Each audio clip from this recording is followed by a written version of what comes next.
mais provável que na medicina haja lugar para geriatras do que para pediatras. Por quê? O Brasil está envelhecendo. Nossa pirâmide demográfica está diminuindo na base e aumentando no topo. Ela está ficando uma pirâmide invertida como é a Europa hoje. Logo, fazer pediatria é bom, mas haverá menos crianças daqui a 30 anos e haverá muitos idosos. Então, eu posso fazer essas perspectivas. Por exemplo, que seria melhor eu fazer design gráfico do que caligrafia nanquim. Porque o design gráfico pode ter mais futuro que a caligrafia nanquim, mas não sei. Talvez exatamente porque todo mundo vai fazer design gráfico, a caligrafia nanquim comece a crescer no futuro como um nicho. Mas a grande questão não é essa. Eu não sei como será o futuro. Eu não sei o que acontecerá daqui a 10 anos ou 20. Muito menos num plano de vida de 30, 50 anos. Logo, eu só sei de uma coisa. Não existe profissional que tenha qualquer perspectiva de sucesso, pós-epidemia ou agora, que não invista permanentemente em formação. O que é que mudou? Mudou aquele mundo. Mudou aquela tradição que era formar-se e ficar. Essa tradição é da geração do meu pai. Meu pai se formou aqui em Porto Alegre em Direito, na Federal de Porto Alegre, se formou em Direito, botou seu diploma no escritório, nunca fez MBA, nunca fez cursos, nunca especializou-se em nada, atendeu durante meio século seus clientes com aquele conhecimento. E ele era valorizado por aquele conhecimento. Isso é da geração do meu pai. Décadas de 60, 70 e 80. Não é mais verdade. Se você terminou sua graduação, parabéns, comemore. Foi uma grande conquista, um diploma foi fruto do seu esforço. Qual a próxima graduação?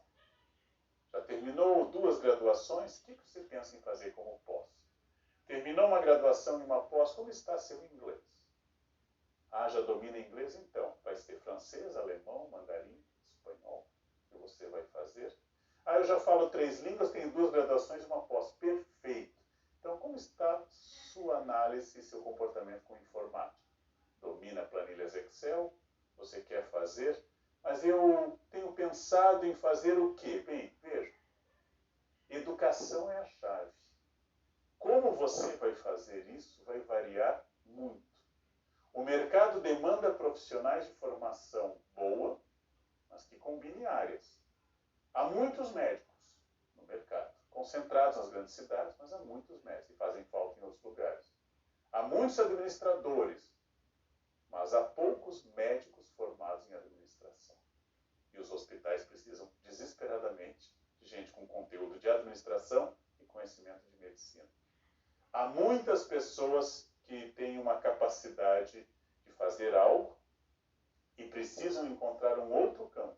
E combinando 2 campos, você dobra a chance de penetração no mercado. Então, quanto mais você investir em educação, mais você conseguirá se adaptar a um mercado em mutação. Eu insisto sempre com as pessoas, gente, quando eu me formei na minha primeira graduação, licenciatura, na década de 80, 1983 para ser exato, eu tinha conhecimentos avançados para aquela ocasião. Minha faculdade me ensinou a usar retroprojetor, mimeógrafo, projetor de slides, tudo que havia de mais recente, que hoje nem existe mais. Por que eu continuei existindo após 1980 e 90? Porque fui aprendendo novas coisas. A grande questão, a grande chave, o grande desafio é que você não pode mais parar. Não existe mais a figura do formado. Existe a figura do formando. Não existe mais o aluno graduado. Existe o aluno que acabou de concluir uma etapa, diplomas são ainda importantes, mas que foi desenvolvendo atitudes de aprendizado. Pergunta para o pós-epidemia, que você pode fazer agora, durante a epidemia. Se você teve a oportunidade de ficar em casa trancado, isso foi um privilégio para alguns durante a epidemia. Outros não tiveram esse privilégio, tinham que ir trabalhar. Se você teve o privilégio de ficar trancado, se você tinha a possibilidade de fazer home office, se você tinha a oportunidade de ter na sua casa sua vida e pôde ficar em casa, parabéns, foi o privilégio de alguns, como você aproveitou esse tempo? Através de cursos de internet. A internet hoje tem cursos gratuitos de línguas. internet tem cursos gratuitos de filosofia, a internet tem cursos pagos de todas as áreas. Você não aproveitou esse período que você não pegou o trânsito, não saiu de casa, ficou mais tempo em casa para dinamizar seu conhecimento, acenda um sinal de alerta. Porque se nem numa situação trancada em casa você cresceu, não é agora que você vai crescer. Então tem que mudar de atitude. Tempo é sempre uma capacidade de reagir contra o meu cotidiano. Então todos temos tempo. Alguns mais, outros menos. Sou eu que estabeleço essas prioridades. Então, eu vou, a partir da minha existência, eu tenho que dedicar tantas horas à minha família, tenho que agora, além do home office, eu tenho que fazer, acompanhar meus filhos em casa. Além disso, eu estou sem funcionário, então tenho que limpar também. Então, como eu redistribuí as tarefas? Como eu negociei essas tarefas? E como eu reservei, por exemplo, e todos podem reservar isso, pelo menos meia hora da minha agenda para ler algo sobre o qual eu nunca li nada. Como eu reservei uma hora por dia para o estudo de línguas. E aí a pessoa me diz, mas eu não tenho esse tempo. E fica lá horas respondendo no WhatsApp. Oi, estou aqui, kkkk, lau, horas e horas, mas não tem tempo para fazer um curso de línguas. Então, primeira questão, se eu sou um estudante permanente, se eu sou um estrategista, eu não posso parar de pensar em educação.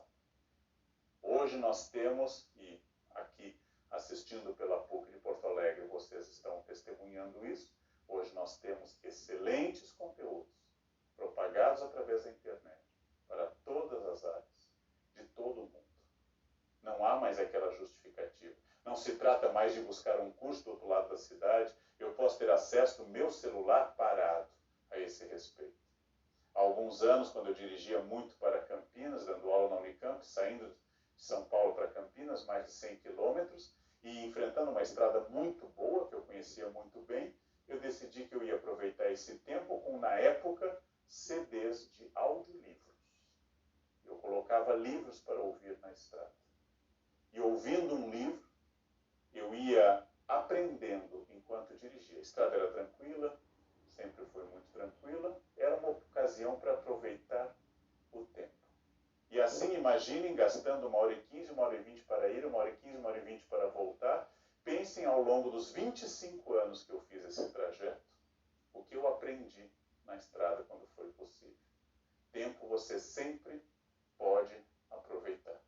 Você sempre pode transformar como algo a seu favor.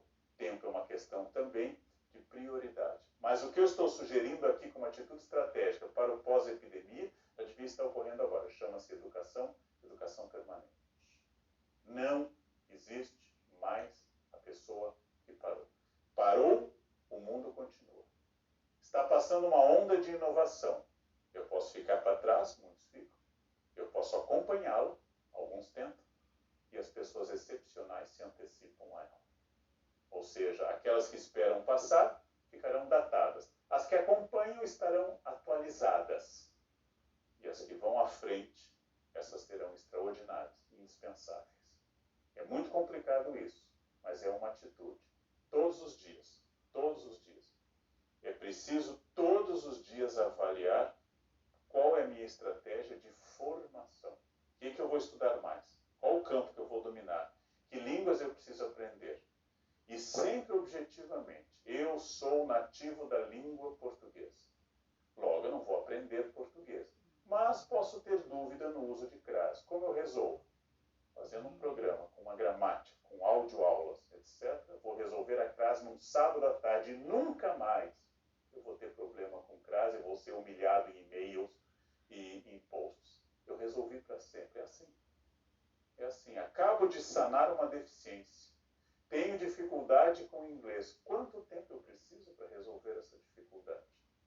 Gostaria de melhorar as atitudes de A ou B? Então, é isso. A atitude do futuro é educação. Não sei que exército eu vou enfrentar. Mas se eu for bom em arco, flecha, lutas marciais e corrida, a minha chance de sucesso será maior. Não sei qual será o esporte dominante daqui a 20 anos, mas se eu mantiver meu corpo em forma, eu estarei adaptado a esse novo esporte. Não sei o que o mercado vai querer daqui a 30 anos, mas eu posso intuir que o mercado sempre desejará alguém atualizado, que se desafie continuamente e pense em coisas inteiramente novas. E às vezes são coisas diretas naquilo que eu faço.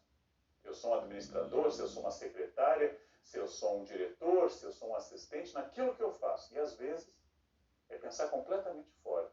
Exemplo, aprender um instrumento musical comunica os dois lados do cérebro. Instrumento musical é uma das raras coisas que põe o lado direito e esquerdo do cérebro em funcionamento, porque tem matemática, tem intuição, tem emoção e tem raciocínio. Então, pessoas que tocam instrumentos musicais reconhecidamente demoram mais a desenvolver Alzheimer, demência senil, ativam áreas novas do cérebro. Mas eu não vou ser músico, parabéns, eu também não. Mas aprender não é para ser músico, é para manter o cérebro funcionando. Quanto mais interesses eu tiver, mais interessante eu me torno. Quanto menos tempo eu perder, mais eu me torno estratégico. Então, primeira grande atitude em época de crise para o pós-crise, aprender. Você acessou essa palestra online da PUC, parabéns, você deu um passo. Mas todo idiota tem uma boa ideia na vida. O que é uma pessoa vitoriosa? É a que se mantém nas boas ideias. Então, viu essa palestra, aprendeu, concordou, isso que o Leandro disse é ótimo, isso que o Leandro disse é uma idiotice, não vou seguir. Perfeito, você está pensando. Você está pensando. Então, você agora tem que botar isso aqui. Viu o Leandro? Veja outros vídeos da PUC. Viu outros vídeos da PUC? Veja mais vídeos ainda. Indicaram um livro? Baixe o livro nos seus aparelhos. Leia. Constitua um grupo de estudo. Já imaginou um grupo de WhatsApp para discutir um tema de estudo? Já imaginou um WhatsApp produtivo que não seja de memes imbecis e de historinhas imbecis? Já imaginou você num grupo de estudo de WhatsApp discutindo algo estratégico da sua área? É assim que se faz. É assim que se faz. Então, eu tenho que levar em conta que durante a epidemia todos nós tivemos uma overdose de família. Antes da epidemia, todo mundo postava nas suas redes sociais: família é tudo, família é dom de Deus, eu amo minha família. Bom, agora tem que repensar essas frases. Foi uma overdose de família. Família, a não ser que o espaço seja gigantesco e cada um tenha seu espaço e tenha serviços, os atritos são inevitáveis. Mas a família faz parte dessa existência. Então vou ter que lidar com isso. Vou ter que lidar com o fato de que eu tenho que contrariar meu cérebro. Meu cérebro me dizia: eu abro a porta da minha casa, eu abro a porta do meu apartamento. Meu cérebro dá a seguinte informação: agora relaxa, não tem mais horário, pode se vestir mal, como o que você quiser, porque você não está no ambiente de trabalho. O meu cérebro automaticamente me conduzia a isso. Porém, eu preciso agora abrir a porta da minha casa e me dar conta de que eu continuo em ambiente de trabalho. É uma novidade. Eu não posso mais me largar. Se permanecer como permanecemos ainda em isolamento social, eu não posso mais me largar simplesmente. Eu vou ter que aprender a conviver, estabelecer limites. Também a família pressupõe gestão estratégica. Até porque eu posso dizer que se eu não conseguir fazer gestão da minha própria família, eu não estou apto para fazer qualquer coisa. Não estou apto para ser alguma coisa se eu não consigo, num espaço pequeno de confiança que é a família, se eu não consigo fazer essa gestão. É nessa experiência muito micro da família que está um grande desafio. E não é fácil. Naturalmente não é fácil. Família é um gestor inicial de crises muito complicado. Os espaços casa e trabalho misturados são espaços complexos. Porém, eu tenho que aprender com eles. Eu tenho que aprender essa novidade. Essa é a realidade. Não adianta o negacionismo, isso não está acontecendo. Não adianta histeria, eu não consigo trabalhar em casa, você vai ter que trabalhar. E não adianta saudosizar, que saudade daquele tempo que a gente não trabalhava em casa. As 3 atitudes, nós vimos lá no início, não servem para nada.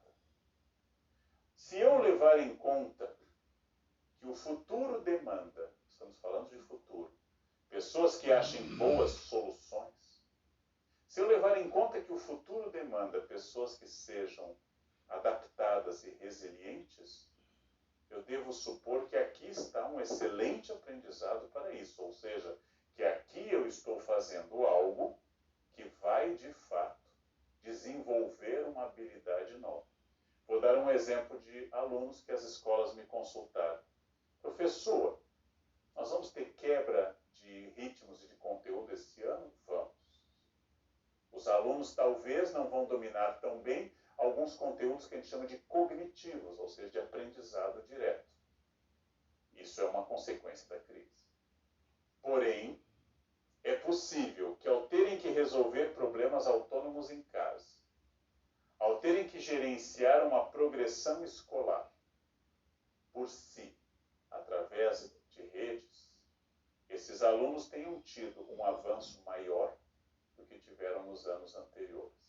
Então é possível que de 2020 não fique muito claro o conceito de mitocôndria, que de 2020 ele tenha certa obscuridade com a oração reduzida de Gerúndio, ou não domine o binômio de Newton. Mas seja sincero, você que é adulto e não está na área, você não teve epidemia na sua formação e também não sabe o que é mitocôndria. Você também não sabe o que é a reduzida de Gerúndio se não for a sua área. E você também não resolve o binômio de Newton se não for da sua área de formação. Resultado, você não teve nenhuma interrupção e também não sabe o conteúdo. Por quê? Porque as pessoas acham que educação é repetição, e repetição de conceito. Educação é a capacidade de dizer respostas novas a problemas inexistentes. Educação é a capacidade de perguntar e não de responder. Educação é a capacidade de pesquisar, de ser autônomo. Educação é estratégia. Educação é a capacidade de sair da sua zona de conforto. Educação é dar novas respostas. E aí eu diria que 2020, provavelmente, no meio de tanto estresse, um dos melhores anos para a educação. Por incrível que possa parecer às pessoas, porque elas vão ter que dar uma resposta inteiramente nova. As escolas não voltarão ao normal. As escolas não serão como eram antes. E talvez essa epidemia tenha ensinado as pessoas que colocar alunos em carteiras, copiando coisas, foi uma estratégia concebida no século XVIII e XIX para formar soldados e operários, disciplinados, atrás um do outro, em ordem. Mas que isso talvez não seja uma excelente solução para o mundo de gente que tem que pensar, criar e empreender. Então é essa questão que eu quero enfatizar. Educação é criação. E quando eu consigo fazer com que avance essa educação através do suporte da internet, quando eu consigo fazer isso que você está fazendo nesse momento ao assistir essa palestra, você está dando esse passo. Porque talvez em outra ocasião você não estaria tão dedicado à busca desse conhecimento na internet. Então aqui existe uma questão muito importante. Qual foi o outro aprendizado fundamental da nossa crise? A desigualdade. Vamos estabelecer isolamento social.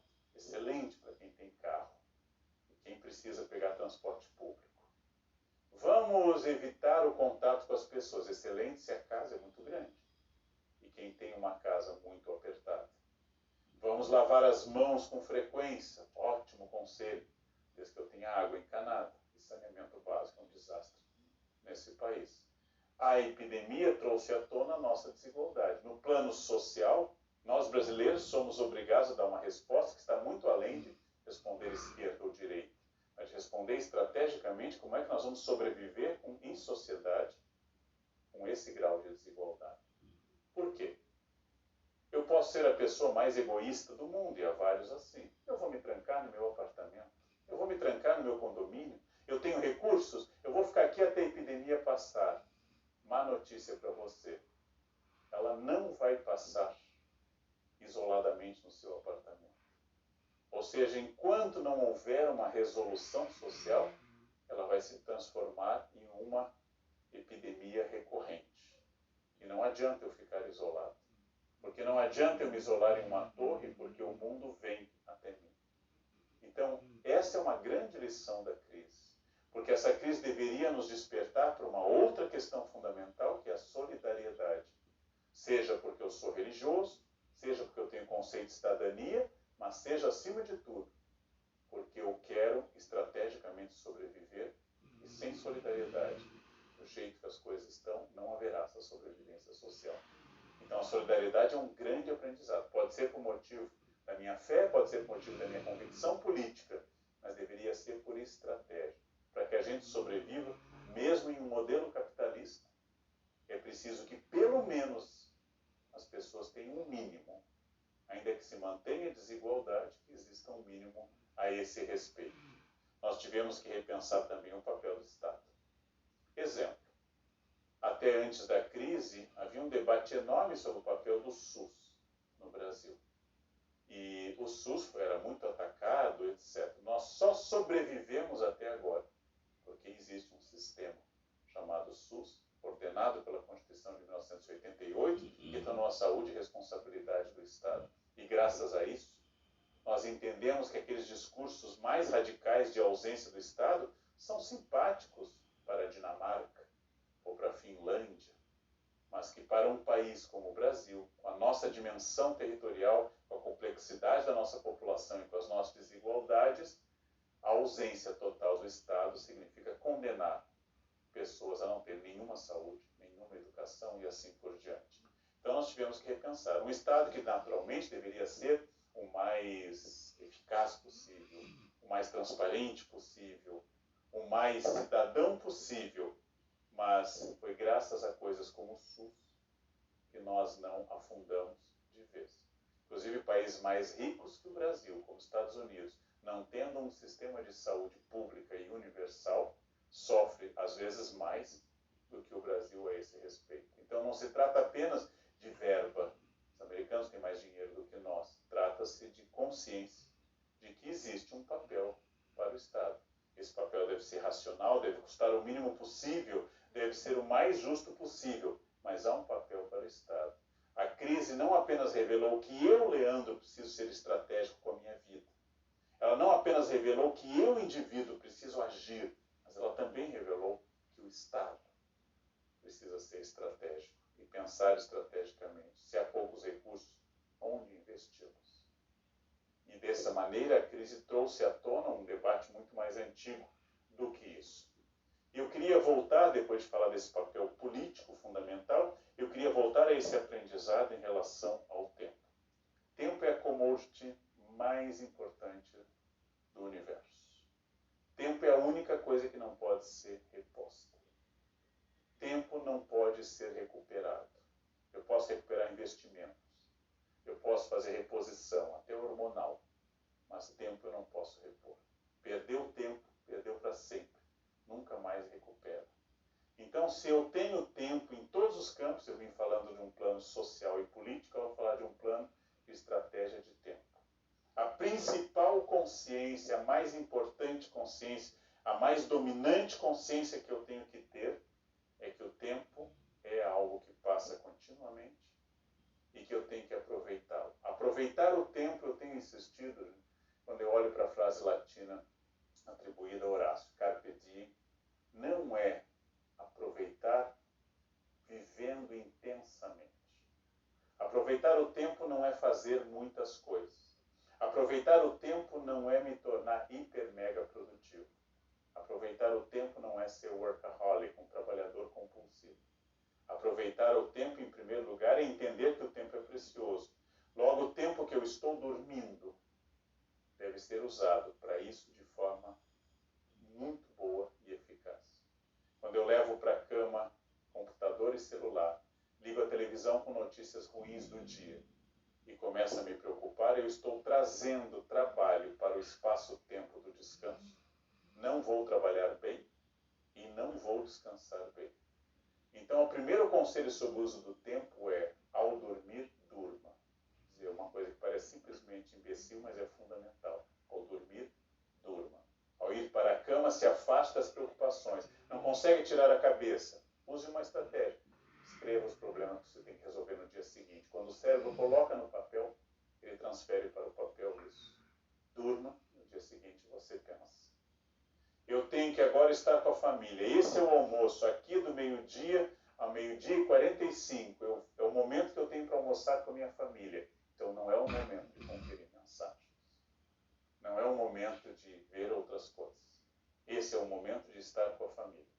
Este é o momento agora de me concentrar e ler esse texto. Isso é aproveitar o tempo. Então, agora que eu vou ler esse texto, não atenderei o telefone, não verei mensagem, vou desligar as notificações, que criam um hábito terrível de ficar conferindo, e o cérebro vicia nesse hábito. Então, o tempo aproveitado é exatamente isso. Agora é o momento, sábado à tarde, para eu relaxar. E se é um momento para eu relaxar, eu vou relaxar. Agora é o momento de trabalhar. Um dos erros no uso do tempo é que eu tento fazer tudo ao mesmo tempo. O cérebro pode fazer várias atividades ao mesmo tempo, mas ele não pode focar em nenhuma. Resultado, o cérebro se dispersa, você gasta uma energia enorme e nunca estivemos tão cansados, tão intoxicados de café, tão intoxicados de estimulantes para ficar acordados como estamos agora no século XXI. Porque estamos fazendo coisas demais combinadas ao mesmo tempo. Faça um teste. Desde que começou a assistir essa palestra, você se concentrou nela ou já conferiu 100 vezes o seu celular? Você já abriu um outro vídeo do lado e já está baixando um texto enquanto ouve a palestra? Má estratégia. Você está gerindo mal o tempo. Concentre-se em uma coisa. Faça bem. Acompanhe. Você não precisa estar de olhos abertos para isso, mas precisa ouvir atentamente. Quanto mais você estiver focado em qualquer fala, mais você vai absorver conteúdo. Passou a palestra, você aproveitou bem, então faça outra coisa. Pode agora estabelecer, agora que você sabe que a primeira estratégia de gestão do tempo é a questão de estar onde você está, de juntar corpo e consciência e parar de viver, típico da nossa sociedade líquida, como diria Bauman, parar de viver no momento seguinte. Então você entra em um lugar e começa a ver o que você vai fazer depois. Você encontra pessoas e começa a conversar com pessoas que não estão ali, através do celular. E quando encontra aquelas pessoas com quem você estava conversando no celular, passa a conversar com aquelas que estavam há pouco com você.